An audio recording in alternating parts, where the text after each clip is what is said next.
அவளை பார்த்துவிட்டு பேருந்தில் திரும்பும்போது எனக்குள் பூத்த ஏக்கங்களும் கனவுகளும் இதோ எனக்குள் தொடர்கதையாகிவிட்டது. ஆம், இப்போதெல்லாம் ஏக்கத்தின் பிடியில்தான் வாழ்ந்து கொண்டிருக்கிறேன். இதோ கவிதையை பாருங்கள். வாங்க கவிதைக்கு போகலாம். இன்னும் சில நொடிகள் இப்படியே கடந்திருக்கலாம்.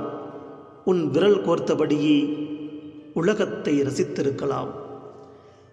பயணித்த நொடிகள் பதிந்தன நெஞ்சினில். இன்னும் சில நிமிடங்கள் உன்னோடு பயணித்திருக்கலாம். பேசிட மறந்த கதைகளை யோசித்தாவது பேசியிருக்கலாம்.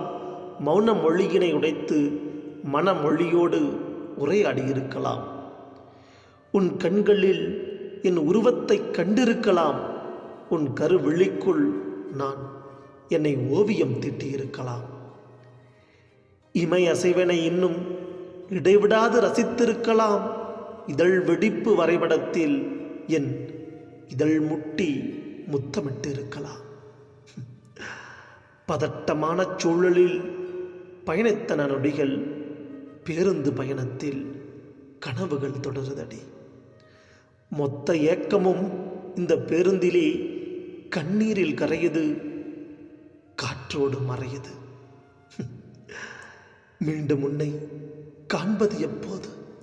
மீண்டும் உன்னை காண்பது எப்போது? பயணம் தொடர்கிறது, பேருந்து நிற்கிறது.